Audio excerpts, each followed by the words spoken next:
प्रधानमंत्री नरेंद्र मोदी और विश्व स्वास्थ्य संगठन के महानिदेशक टीएस गैब्रियेसस ने कोविड-19 महामारी से निपटने के लिए वैश्विक स्तर पर जारी साझेदारी के संबंध में चर्चा की और इस दिशा में आधुनिक चिकित्सा पद्धति के साथ पारंपरिक औषधियों को शामिल करने पर रजामंदी दिखाई।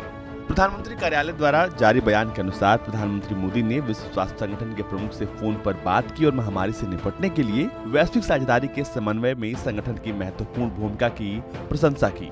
बातचीत के दौरान मोदी ने इस बात पर भी जोर दिया कि अन्य बीमारियों के खिलाफ लड़ाई से भी ध्यान नहीं हटना चाहिए। साथ ही उन्होंने विकासशील देशों में स्वास्थ्य प्रणाली को संगठन से मिलने वाली सहायता की महत्ता की भी प्रशंसा की।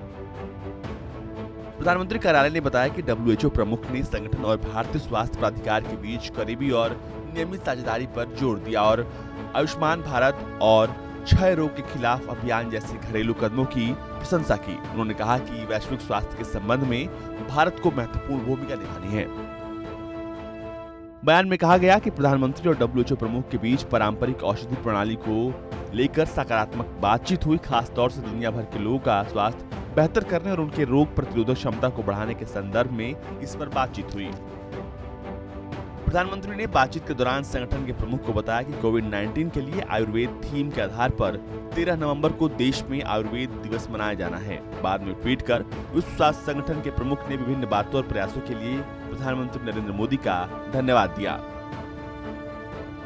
उन्होंने लिखा कि वैश्विक स्तर पर पारंपरिक चिकित्सा में ज्ञान, अनुसंधान और प्रशिक्षण के लिए हमारे सहयोग और अग्रिम पहुंच को मजबूत करने के लिए सकारात्मक बातचीत के लिए प्रधानमंत्री मोदी का धन्यवाद। WHO वैश्विक स्वास्थ्य में भारत की अग्रणी भूमिका और सार्वभौमिक स्वास्थ्य कवरेज के लिए आपका स्वागत करता है। अपने दूसरे ट्वीट में उन्होंने कोरोना वैक्सीन के निर्माण और अंतर्राष्ट्रीय सहयोग के लिए पीएम मोदी की प्रतिबद्धता को सराहा।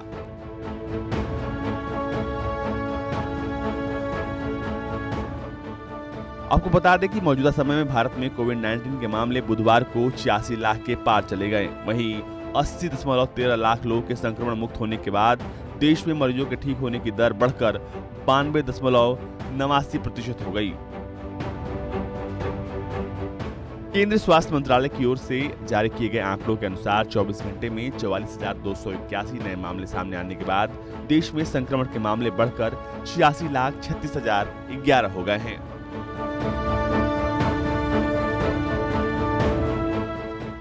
रिपोर्ट भारत तक।